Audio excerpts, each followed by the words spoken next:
Si vous faites une expérience, elle doit pouvoir être reproduite. C'est, à mon avis, le critère le plus important d'une bonne démarche scientifique, parce que c'est ce qui la rend plus crédible, donc plus susceptible d'être vraie. Le docteur Paul Marik est un spécialiste en soins pulmonaires et en soins intensifs. Il est l'un des membres fondateurs de l'Independent Medical Alliance, anciennement appelée FLQ. Le jeûne intermittent, c'est simplement la façon dont notre corps est censé fonctionner. Manger pendant un certain laps de temps, puis jeûner le reste du temps. Ce n'est pas compliqué.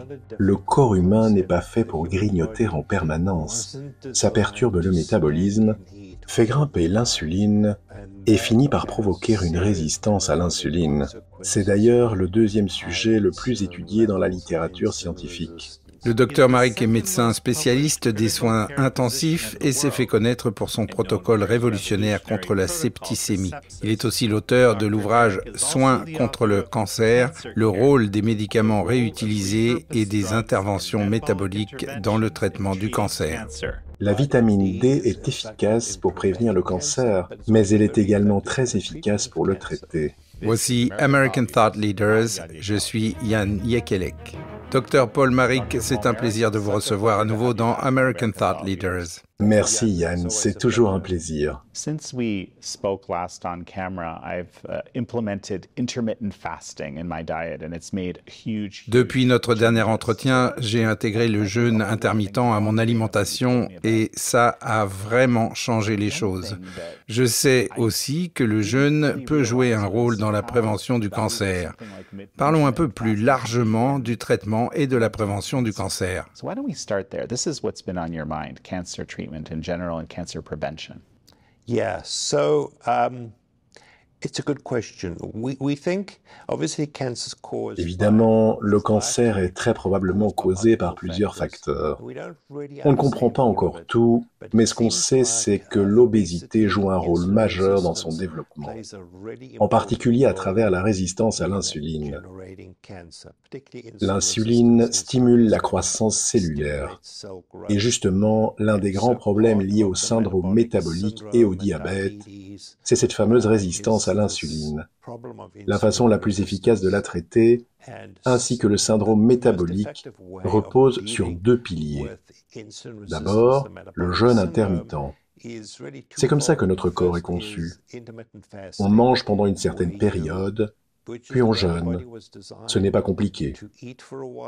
Le corps humain n'est pas fait pour grignoter en continu, ce que la plupart des gens font aujourd'hui. Et ça finit par avoir de lourdes conséquences métaboliques. Taux d'insuline élevé, résistance à l'insuline. Ensuite, il faut manger de vrais aliments, non transformés. Beaucoup d'Américains sont accros aux produits ultra transformés, qui provoquent des pics de glycémie. Ce sont des aliments pauvres en nutriments, qui n'apportent presque rien, et qui en plus sont truffés d'additifs, de conservateurs et de produits chimiques. L'idée, c'est donc de revenir à une alimentation en phase avec ce pourquoi notre corps a été conçu. À l'époque de nos ancêtres, il n'y avait pas de supermarché au coin de la grotte. On mangeait quand il y avait à manger, et quand il n'y en avait pas, on jeûnait. On consommait des aliments naturels, non transformés. Et c'est justement ce mode de vie qui contribue à réguler l'insuline. Le point essentiel, c'est que l'obésité couvre tout un spectre. Le syndrome métabolique associé à l'obésité et à la résistance à l'insuline crée un terrain métabolique favorable à la prolifération incontrôlée des cellules. C'est l'une des causes majeures du cancer. Et si, par-dessus ça, on ajoute l'exposition aux toxines environnementales, on crée toutes les conditions idéales pour favoriser son développement. Et dans certains cas, des prédispositions génétiques. Oui, dans environ 5 à 8% des cas de cancer, Il y a une prédisposition génétique. Parfois, elle est très claire, comme chez les personnes porteuses des gènes BRCA1 ou BRCA2, ou celles atteintes de polypose adénomateuse familiale ou du syndrome de Lynch. Là, on parle de mutations génétiques bien identifiées, mais dans bien des cas, c'est plus diffus, plus polygénique. Il y a une forte histoire familiale de cancer, sans qu'on parvienne à pointer un gène ou une mutation précise. Ce qui est sûr, en tout cas, c'est que la génétique joue un rôle important. Lors de votre intervention aujourd'hui, vous avez affirmé que la moitié des personnes présentes dans la salle risquaient de développer un cancer à un moment donné de leur vie. Oui, c'est une idée effrayante. On sait que les cas de cancer sont en hausse. D'après les données de l'American Cancer Association, l'incidence a augmenté de 17% au cours des 10 dernières années et le taux de mortalité a grimpé de 5%. Ce qui est le plus préoccupant, c'est qu'un article récent a révélé qu'avant même le Covid, on observait déjà une hausse de l'incidence pour environ 18 types de tumeurs, en grande partie chez les jeunes. C'est ça qui fait vraiment peur. On voit des personnes dans la trentaine ou la quarantaine développer des formes de cancer très agressives. Et encore une fois, ça, c'était déjà le cas avant le Covid. Le cancer, à la base, c'est plutôt une maladie qui touche les plus de 60 ans, à cause de l'accumulation des facteurs de risque au fil du temps. Mais visiblement, cette tendance à la hausse chez les plus jeunes était déjà là avant la crise Covid. Et après le Covid, surtout avec les injections post-Covid, on a vu une nouvelle poussée dans l'incidence, notamment avec l'émergence de ce qu'on appelle les turbocancers. Le turbocancer, c'est le cancer qui se manifeste rapidement. Oui, ce qu'on appelle un turbocancer, ce sont des cancers très agressifs qui surgissent de façon soudaine, souvent à un stade déjà avancé. Il semble que ce phénomène soit étroitement lié à l'usage des vaccins contre le Covid, en particulier après la deuxième dose de la série initiale.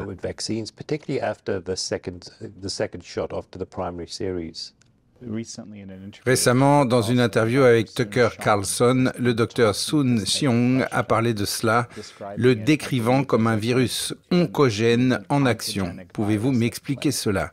Qu'en pensez-vous?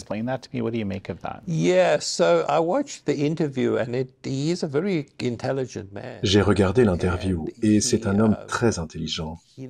Il connaît vraiment bien le sujet, notamment le rôle des cellules tueuses naturelles qui éliminent les cellules cancéreuses et le lien entre le SARS-CoV-2 et le cancer. Mais pour être honnête, je pense qu'il se trompe un peu. Il est clair qu'il existe un lien entre le SARS-CoV-2 et le cancer, mais ce lien vient surtout de la vaccination contre le Covid. Si j'ai bien compris, lui avance que certains patients développent une infection chronique et que le virus deviendrait alors oncogène. Or, les données montrant qu'on garde un virus Covid actif et réplicatif sur le long terme ne sont pas très solides. Ce qu'on observe en revanche, et c'est choquant, c'est la persistance de la protéine Spike après la vaccination. C'est là que réside le vrai problème. Une étude récente de Yale a analysé ça de près. Elle a examiné plusieurs facteurs et l'un des patients suivis avait encore des protéines Spike circulantes plus de 700 jours après l'injection. Donc ce qu'on retrouve dans les monocytes, ce n'est pas le virus lui-même, mais la protéine Spike. Et ce n'est pas rien. Il y avait même un patient dans l'étude qui a été exclu, pour des raisons évidentes, mais qui présentait encore des protéines Spike dans son sang 1400 jours après le vaccin. Pourtant, on nous avait dit que l'injection restait localisée dans le bras et disparaissait en 2 jours. Clairement, ces deux affirmations étaient fausses. La protéine se répand dans l'organisme et chez certains, elle semble persister indéfiniment. Ce patient, franchement, est gravement touché par le vaccin. Il traîne encore cette protéine Spike après 1400 jours. Le problème, c'est qu'on ne sait pas vraiment comment s'en débarrasser. Ce qu'il faut retenir, c'est qu'on ne parle pas ici d'un virus vivant ou réplicatif qui circule. C'est bien la protéine Spike. replicate a virus, its spike protein. You offered a very simple. Vous avez proposé une intervention toute simple pour les personnes qui s'inquiètent du risque de développer un cancer un jour, ce qui, dans un sens, devrait nous concerner tous, surtout si l'incidence réelle tourne autour de 50%. Je l'ai résumé par cette formule: soleil, saumon et marche. Est-ce que vous pouvez nous parler de cette étude? Et avez-vous découvert d'autres actions concrètes qui peuvent aider à réduire le risque de cancer? Yes, so sun, salmon, and steps is a really good start. So Oui, le soleil, le saumon et la marche, c'est un excellent point de départ. En ce moment, je travaille avec le docteur Justice Hope, c'est un pseudonyme, qui a écrit un livre sur le cancer. Il a eu l'idée d'utiliser l'intelligence artificielle pour répondre à certaines de ces questions. Ensemble, on s'est servi de l'IA pour identifier les meilleurs protocoles de prévention du cancer en fonction du niveau de risque, faible, moyen ou élevé. Et là, on compile tout ça dans un document. Par exemple, pour le cancer du sein, vous pouvez choisir un protocole qui réduit le risque de 40% ou un autre qui le fait baisser jusqu'à 90%. Évidemment, plus vous visez une forte réduction, plus le protocole inclut de nutraceutiques et de médicaments. Ça dépend de votre profil de risque. Si vous avez un risque faible, vous pouvez suivre un parcours 3, 4 ou 5. En revanche, si vous êtes porteur du gène BRCA, il faudra aller vers un parcours 9, avec des traitements plus poussés, à base de nutraceutiques et de médicaments plus ciblés.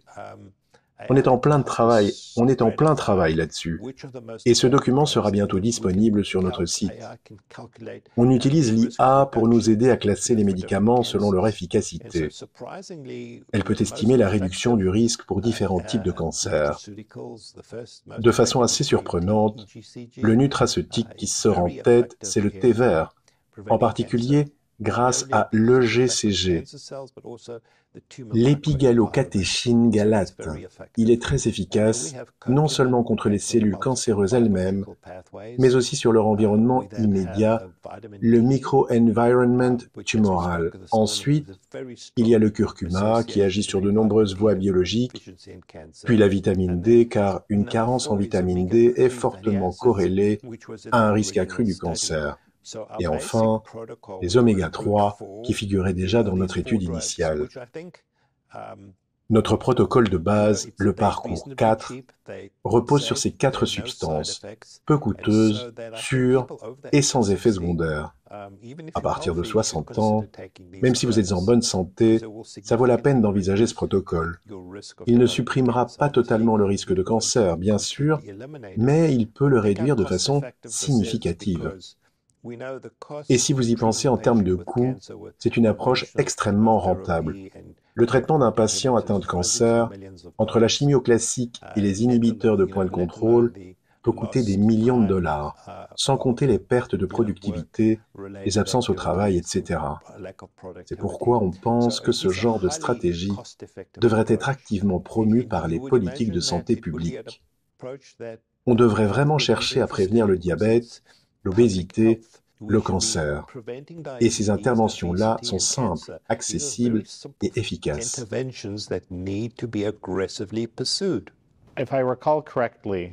Dans cette étude, c'était la vitamine D, les oméga-3 et l'exercice qui ont conduit à une réduction de 60% du risque du développement d'un cancer. Oui.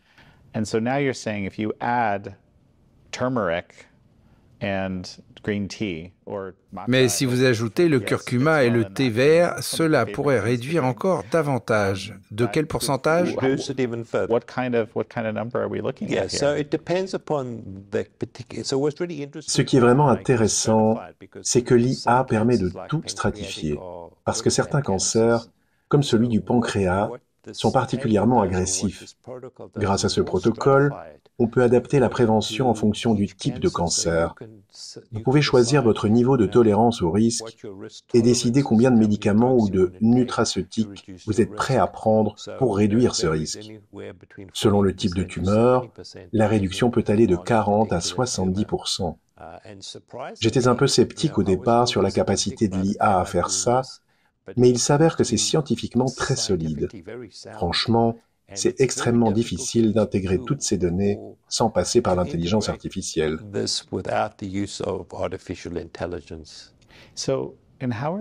Comment décidez-vous quelles études inclure? Car l'IA n'est pas plus fiable que le matériel sur lequel elle se base. L'IA fait tout ça toute seule, et honnêtement, je ne sais pas exactement comment elle sélectionne les résultats. Il y a évidemment des algorithmes derrière. Elle passe en revue l'ensemble de la littérature scientifique mondiale, plus de 38 millions d'articles en 2 ou 3 minutes, et elle vous donne une réponse. On répète ensuite la même question avec différentes IA, et on obtient des réponses très proches. L'idée, c'est de s'assurer que c'est bien reproductible. On a refait l'exercice de nombreuses fois en utilisant la même base de données IA, mais aussi d'autres, et à chaque fois, on retombe sur les mêmes conclusions. Thé vert, curcuma, vitamine D et oméga 3. Ça semble donc reproductible et surtout bien appuyé par les articles d'origine puisque l'IA fournit les références. Au début, j'avais un peu peur que Big Pharma ou d'autres groupes puissants essayent d'influencer les résultats parce que ça pourrait les arranger. Mais pour l'instant, tout indique que c'est de la vraie science, du travail sérieux. Vous avez examiné le résultat et vous avez trouvé que la conclusion tenait la route, qu'elle était tout à fait raisonnable et basée sur des références solides. Oui. Il y a une crise de reproductibilité. Beaucoup d'articles aujourd'hui ne sont pas reproductibles. Cela entre-t-il en compte dans ce type d'analyse? Absolument. Il faut toujours faire preuve de prudence face à une étude isolée qui avance des affirmations spectaculaires. J'ai toujours dit que si une observation est vraiment valable, elle le sera que vous soyez à New York, à San Francisco, à Bangkok ou à Tel Aviv. Si vous faites une expérience, elle doit pouvoir être reproduite. La reproductibilité, c'est vraiment le critère numéro 1 d'une bonne science. Quand les résultats sont reproductibles, alors ils ont de fortes chances d'être vrais. Et ce qu'on observe ici, c'est justement que ces résultats-là, ces études, sont reproductibles. Avec une seule étude, il faut rester très prudent. Mais si vous regardez le thé vert ou la vitamine D, il y a plusieurs études qui vont dans le même sens. C'est ce cumul-là qui donne du poids. Une étude isolée, à elle seule, ce n'est jamais suffisant.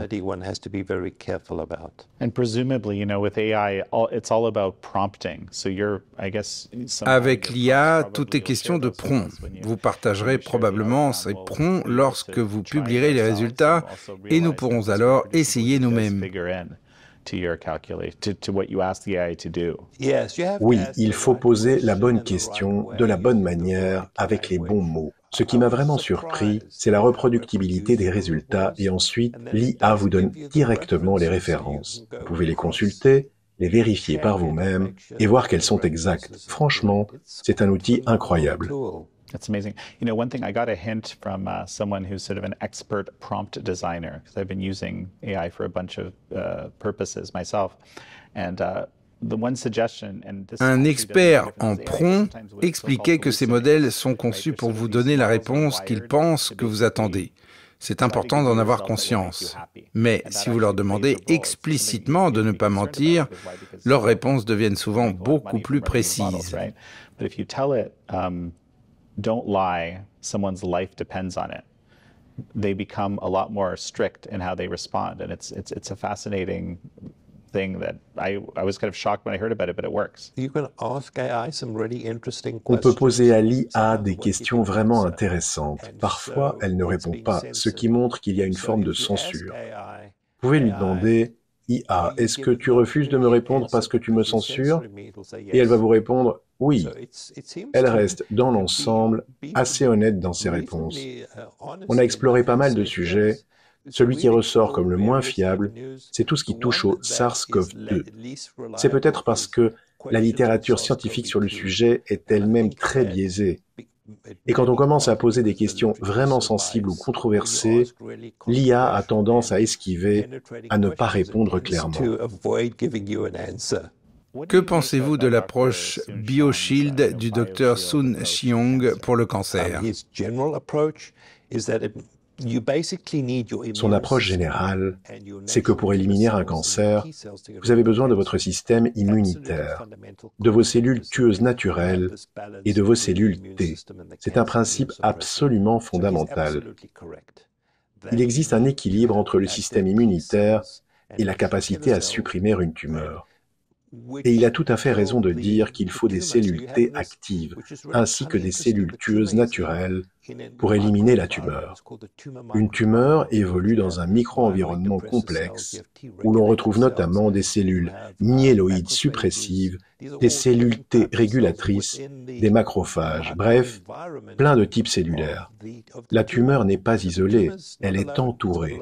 Ce que vous voulez, c'est que ces cellules deviennent hostiles à la tumeur, qu'elles l'attaquent, et non qu'elles l'aident à se développer. Le problème, c'est que la chimiothérapie détruit justement vos cellules tueuses naturelles, vos cellules T8 et T4. Ça n'a aucun sens. En supprimant le système immunitaire, vous laissez la voie libre à la tumeur pour proliférer. Et en plus, la chimiothérapie épargne la seule souche cancéreuse. Or, c'est elle qui alimente la tumeur. C'est la racine du problème. Elle permet à la tumeur de se développer, de se diviser à l'infini, de muter sans cesse. Tant que vous n'avez pas éliminé cette cellule souche, vous ne pouvez pas guérir le patient. Ce qui est troublant, c'est que certains médicaments de chimiothérapie ne tuent pas ces cellules souches. Au contraire, ils peuvent même les stimuler, ce qui est complètement contre-productif. Il faudrait une approche beaucoup plus globale, plus holistique, plus que cette logique traditionnelle d'attaquer, brûler, couper, qu'on retrouve encore souvent en oncologie.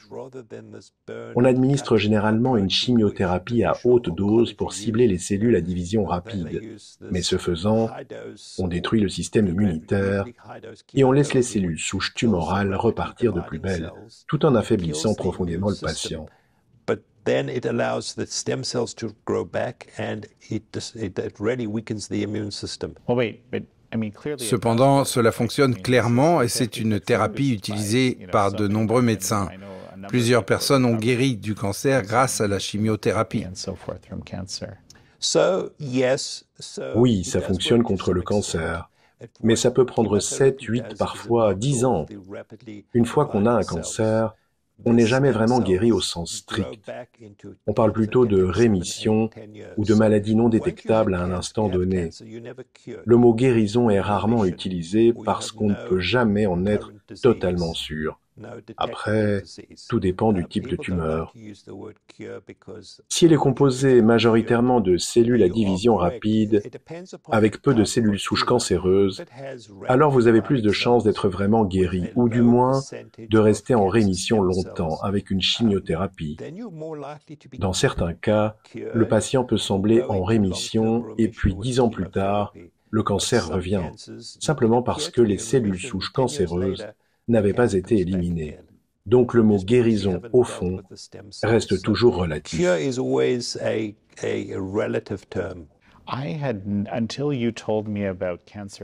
Beaucoup de gens n'ont même jamais entendu parler des cellules souches cancéreuses.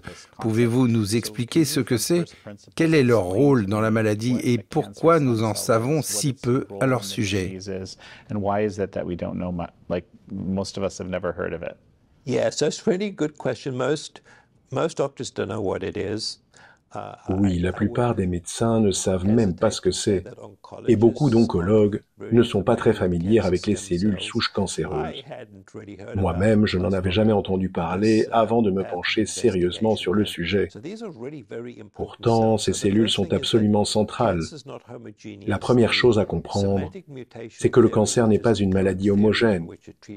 La théorie dominante, celle des mutations somatiques, sur laquelle repose la majorité des traitements actuels, part du principe qu'une mutation se produit dans une cellule et que cette cellule donne naissance à une population de cellules identiques, porteuses de cette même mutation.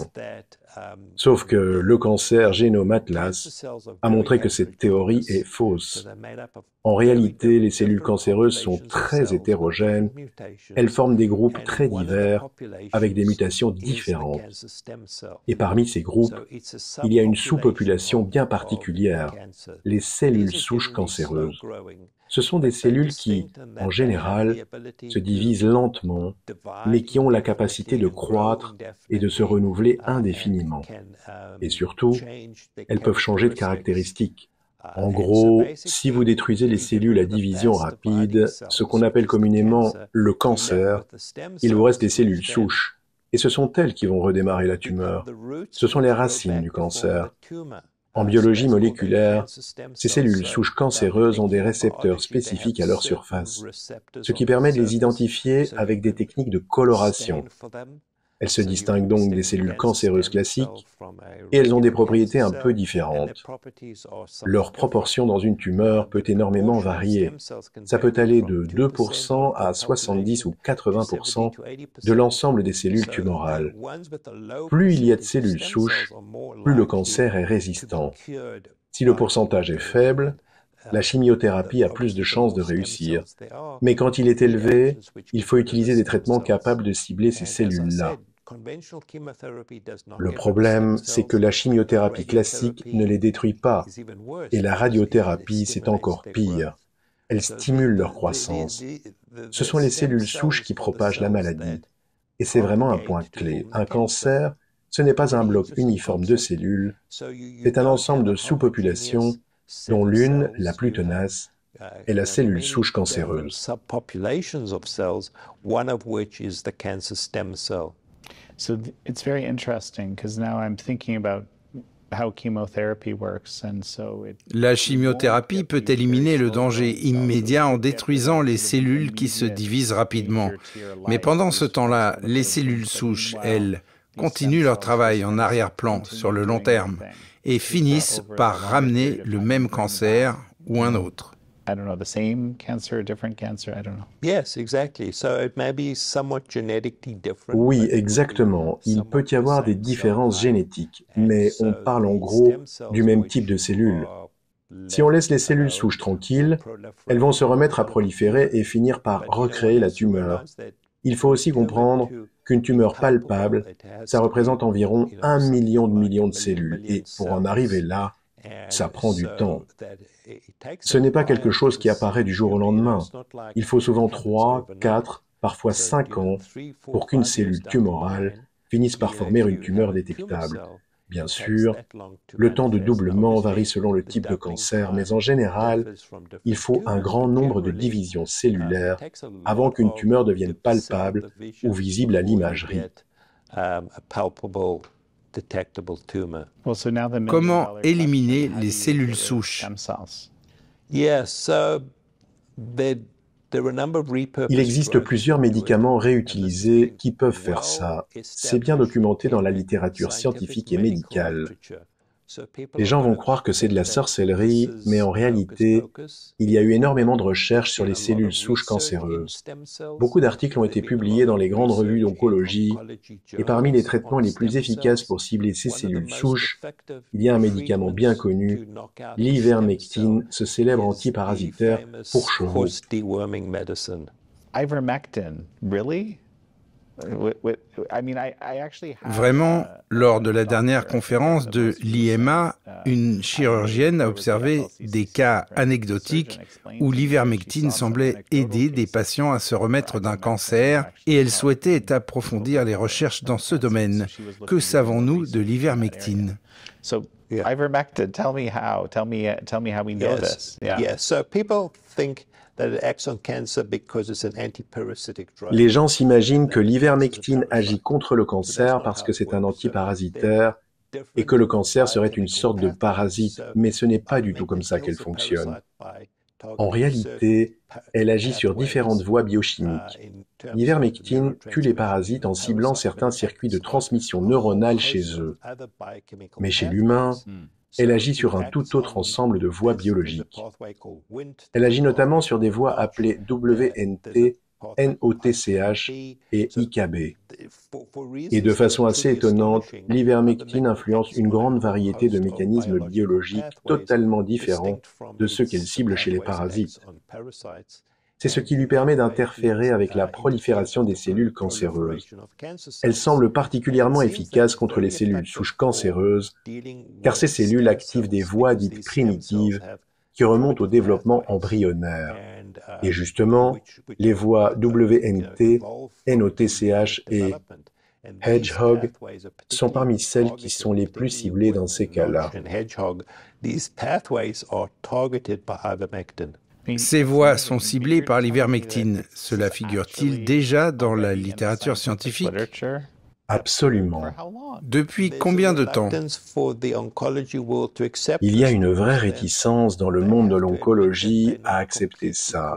Il faudrait qu'ils reconnaissent qu'ils n'ont pas forcément tout juste et qu'ils devraient envisager d'utiliser des médicaments réutilisés, peu coûteux, ce qui va clairement à l'encontre du discours dominant. En tant que médecin qui voit désormais les choses autrement, je dirais que ne pas proposer au moins l'un de ces médicaments à un patient atteint du cancer, c'est une faute médicale. Oui, on peut donner de la chimiothérapie, mais à des doses tolérables, qui ne détruisent pas complètement la moelle osseuse. Mais en parallèle, il faut aussi administrer un médicament qui cible la cellule souche cancéreuse. Et ça, c'est un concept que la plupart des oncologues ne connaissent même pas. Pourtant, la littérature existe. Il n'y a aucun doute là-dessus. On sait, grâce à des recherches antérieures, qu'il faut en moyenne 18 ans pour qu'une avancée médicale majeure soit intégrée dans la pratique clinique. Franchement, c'est inacceptable.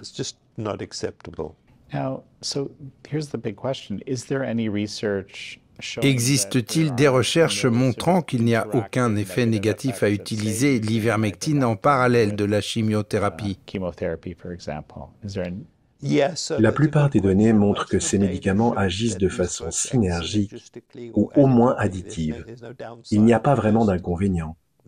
Il suffit de s'assurer que le patient suit une bonne hygiène de vie, éviter les aliments à indice glycémique élevé, limiter les glucides, bien dormir, faire de l'exercice et lui donner de l'ivermectine. Ce n'est pas un concept compliqué. On peut aussi ajouter du curcuma et quelques autres nutraceutiques qui ciblent les cellules souches cancéreuses. Well, so let's talk about this, okay? Someone does have cancer. They're going through the conventional treatment. Disons qu'une personne a un cancer et suit un traitement conventionnel. En général, on ne lui parle pas vraiment d'alimentation ni de ces thérapies complémentaires qui n'ont pourtant pas d'effets secondaires négatifs. Et pourtant, ce sont des choses qu'elle pourrait très bien choisir de faire par elle-même. Absolument. Le scénario classique, c'est celui-ci. Un patient demande à son oncologue « Qu'est-ce que je devrais manger ?» Et l'oncologue lui répond « Peu importe, mangez ce que vous voulez, même autant de glace que vous voulez. » Or, on sait, y compris d'après leur propre littérature, que c'est complètement faux. Un bon contrôle de la glycémie, autrement dit, la gestion des sucres et des glucides, a un impact énorme sur la tumeur. Il faut adopter une approche plus globale, gérer la glycémie, bien dormir, faire de l'exercice et intégrer ces médicaments réutilisés. Il ne s'agit pas de dire aux patients d'abandonner la chimiothérapie. Mais si vous combinez tout ça en traitement adjuvant, alors là, vous renforcez vraiment l'efficacité du protocole et les chances de rémission deviennent bien plus élevées. Vous dites que ces approches prophylactiques, comme le thé vert et le curcuma, devraient également être utilisées pour le traitement, pas seulement pour la prévention?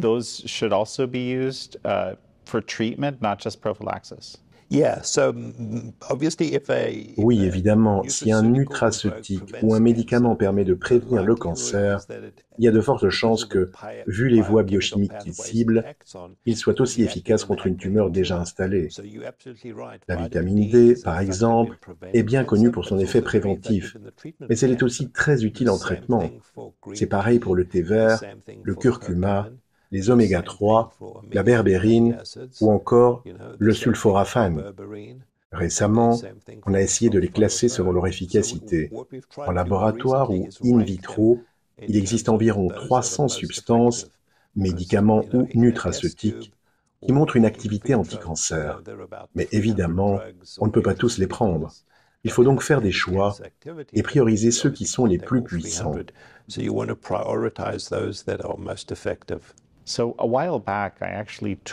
Nutramax fabrique plusieurs nutraceutiques principalement destinés aux animaux, mais aussi à usage humain. L'un d'entre eux est un sulforaphane de très haute qualité. Parlez-nous un peu de ce produit, car c'est encore assez nouveau et de plus en plus de gens commencent à s'y intéresser.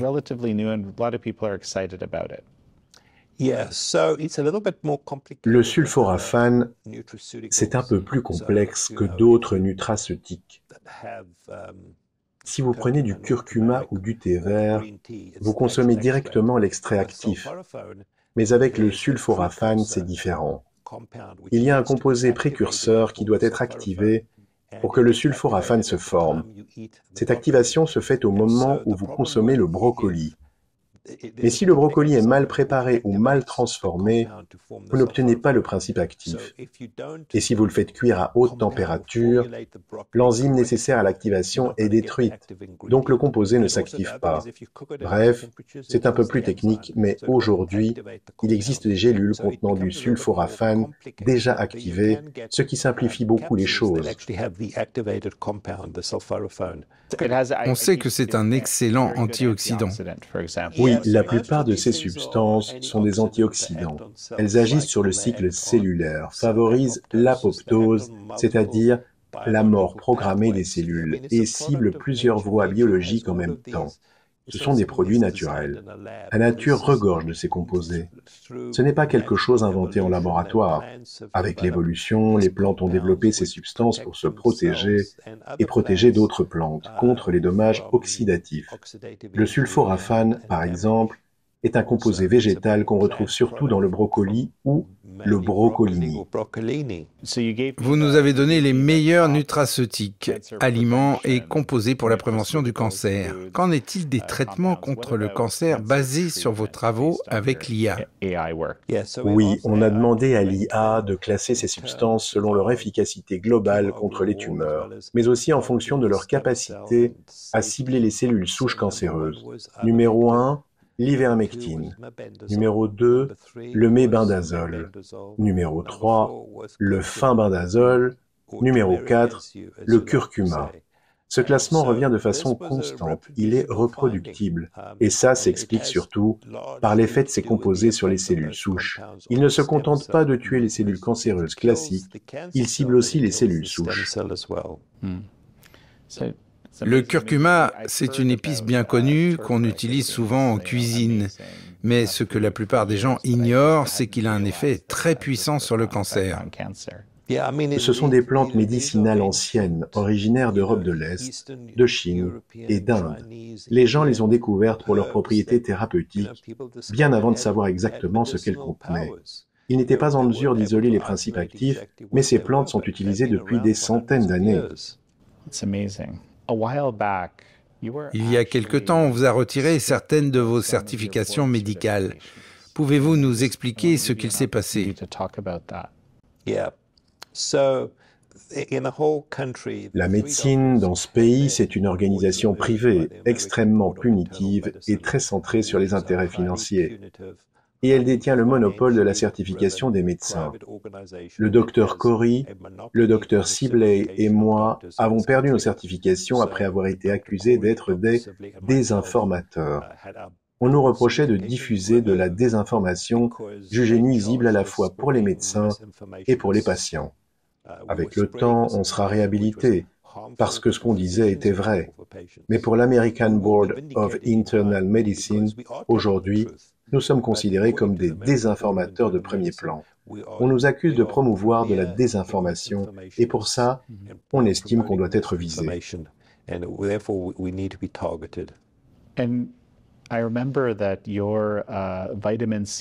Votre protocole à base de vitamine C contre la septicémie avait été attaqué, mais il a finalement été réhabilité. La revue a mené une recherche approfondie et n'a trouvé aucun problème avec votre protocole. Où en est ce traitement?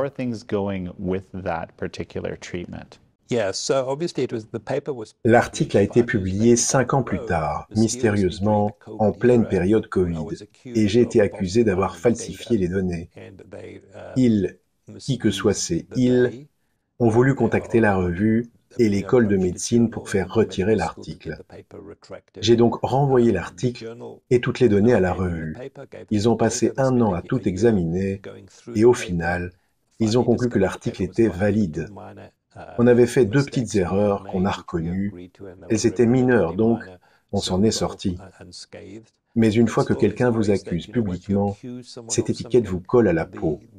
On nous a traités de vendeurs d'huile de serpent, simplement parce qu'on avait traité des patients avec de la vitamine C. Pourtant, beaucoup de gens y croient et beaucoup ont compris l'intérêt de ce traitement. Si ça n'a pas gagné plus de terrain, c'est surtout parce que ce n'est pas un traitement rentable.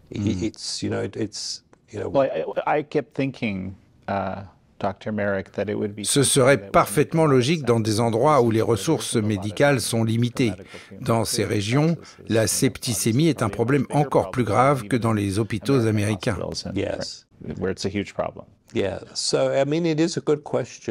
Oui, beaucoup des médicaments réutilisés dont je parle sont vraiment bon marché. L'ivermectine, par exemple, coûte à peine 2 centimes à l'OMS. On pourrait s'attendre à ce que ce genre de médicament soit beaucoup plus largement utilisé.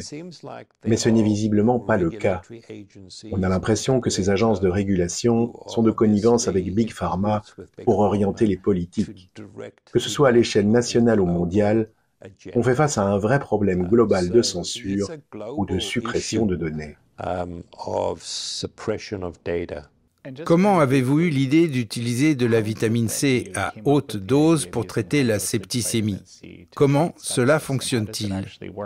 Ce n'était pas une idée géniale que j'ai eue tout seul. Linus Pauling l'avait déjà utilisé pour plusieurs affections, y compris le cancer. Et il y avait aussi un clinicien, le Dr Fowler de la VCU School of Medicine à Richmond, qui avait mené des recherches sur la vitamine C. J'avais gardé ça en tête. Un jour, j'ai eu un patient en train de mourir d'une septicémie fulminante. Je me suis souvenu de l'article du Dr Fowler et j'ai décidé d'essayer. C'est comme ça que tout a commencé. La vitamine C, en réalité, c'est une hormone de stress. Le corps en a vraiment besoin en période de stress. Chez un humain stressé, que ce soit un stress physique, émotionnel ou même académique, si vous lui donnez de la vitamine C, ça l'aide à traverser cette phase de stress. C'est simplement une réponse évolutive. Les humains ont perdu, au fil du temps, la capacité de produire eux-mêmes de la vitamine C. Mais ils en ont encore besoin, surtout en situation de stress. Elle agit sur toute une série de mécanismes biochimiques essentiels pour faire face à ce stress.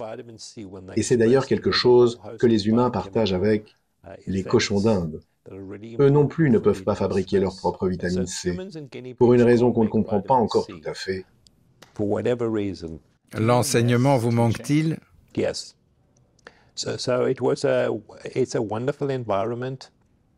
Oui, c'est formidable, parce qu'en réalité, on apprend autant des étudiants qu'ils apprennent de nous. C'est très interactif, très vivant, et ça vous garde en alerte. Je trouve ça vraiment stimulant. Donc oui, le monde de l'enseignement me manque beaucoup.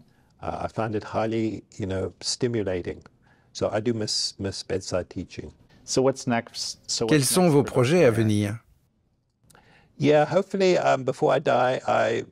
Je travaille en ce moment sur la 3e édition du monographe sur le cancer. C'est un travail en constante évolution. On n'a jamais fini d'apprendre. On a désormais cet outil, l'intelligence artificielle, qui nous aide vraiment à structurer notre approche, à organiser ce qu'on fait. Et je vais continuer à explorer différents aspects de la prise en charge du cancer.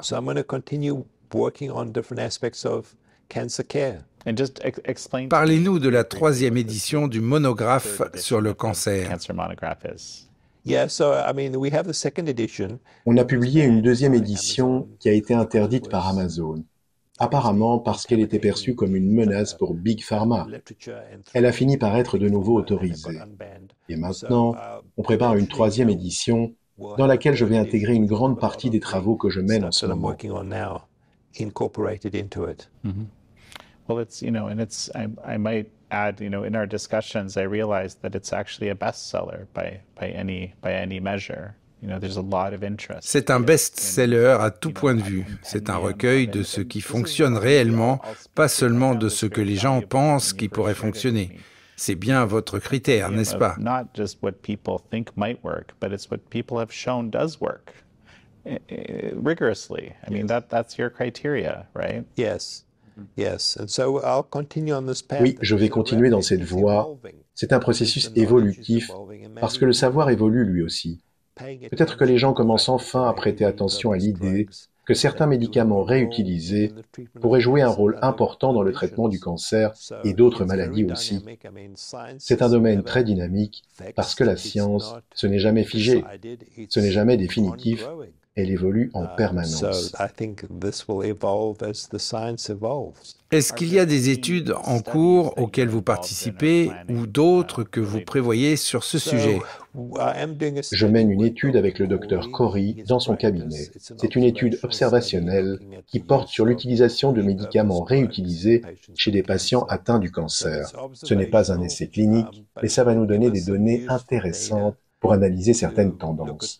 On ne cherche pas à faire de grandes déclarations, on veut juste observer et voir ce qui ressort. Utilisez-vous des médicaments dont vous savez déjà qu'ils fonctionnent ou essayez-vous de nouvelles choses? On utilise les médicaments dont on sait déjà qu'ils sont efficaces, l'ivermectine, le curcuma, le benznidazole. C'est un domaine très compliqué à étudier parce que les patients prennent souvent plusieurs médicaments en même temps. Et l'issue qu'on observe, c'est généralement la survie. Le problème, c'est que pour mesurer ça, il faut attendre que les patients décèdent, ce qui est terrible à dire, mais c'est la réalité. Le modèle le plus utilisé pour ce genre d'études, c'est le glioblastome. L'étude métrique, par exemple, teste 4 médicaments réutilisés contre cette forme de cancer. Ils ont choisi le glioblastome parce que la survie médiane est assez courte, autour de 12 à 14 mois. Ces patients meurent malheureusement assez rapidement, donc si un protocole modifie un tant soit peu cette trajectoire, on le voit vite. Il existe quelques autres études sur l'utilisation de médicaments réutilisés contre le glioblastome métrique avec 4 molécules et une autre appelée CUSP9 qui en teste 9. De notre côté, on essaye d'examiner tous les cas possibles. Ce ne sera pas l'approche la plus rigoureuse d'un point de vue statistique, mais des données, ça reste des données, et ça peut suffire à faire émerger des tendances et à mieux comprendre ce qui fonctionne. Que pensez-vous des nominations et des changements au ministère de la Santé aujourd'hui? Ce sera intéressant à suivre parce qu'il est assez évident que les agences ont été sous l'influence de Big Pharma. Il ne fait aucun doute non plus que les médias, dans leur ensemble, sont contrôlés par Big Pharma. Le message est complètement biaisé, déformé. J'espère qu'on assistera à une forme de nettoyage, mais tout ça est peut-être tellement enraciné et l'influence de Big Pharma encore tellement forte que le résultat reste incertain. On a l'impression que les choses vont dans la bonne direction, mais à ce stade, il est encore trop tôt pour dire comment ça va vraiment finir. C'est peut-être juste le début d'un processus. Espérons que ce soit le début d'un vrai changement. Ce qu'il faut, c'est plus de transparence et surtout, il faut revenir à une science authentique. L'idée que la science serait figée ou définitive n'a aucun sens. La science n'est jamais figée. Elle est en perpétuelle évolution. Right. Well, so Robert F. Kennedy Jr. in his role brought together the top executives from multiple... Le secrétaire Kennedy a réuni les principaux dirigeants de l'industrie alimentaire pour leur demander de changer leurs pratiques et il a obtenu des réponses positives. Pourrait-il faire de même avec Big Pharma? Oui, le modèle collaboratif est sans doute le meilleur.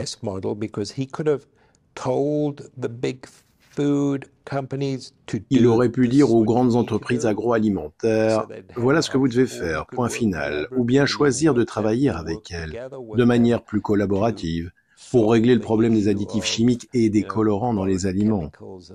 Il pourrait aussi tenter la même approche avec Big Pharma, même si là, ce sera sans doute plus compliqué. Mais je pense que s'il ajuste un peu les règles du jeu, il pourrait réussir à les amener à coopérer. Le vrai problème, c'est que Big Pharma contrôle le récit. Il contrôle ce qu'on appelle la désinformation, mais aussi les fausses informations qui continuent de circuler. Et ça doit changer. Un dernier mot avant de conclure?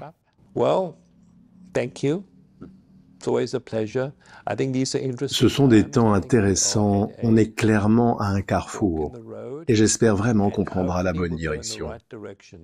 Ça pourrait être bénéfique pour tout le monde, parce que notre système de santé est complètement, totalement brisé. De haut en bas, c'est un système dysfonctionnel qui, en réalité, ne fournit pas de vrais soins de santé. J'espère qu'on arrivera à bâtir un modèle qui favorise réellement la santé et à remettre sur pied ce système qui ne fonctionne plus. Docteur Paul Marik, c'est un plaisir de vous avoir reçu dans l'émission. Merci Yann. Merci à tous d'avoir suivi cette émission avec Paul Marik et moi-même.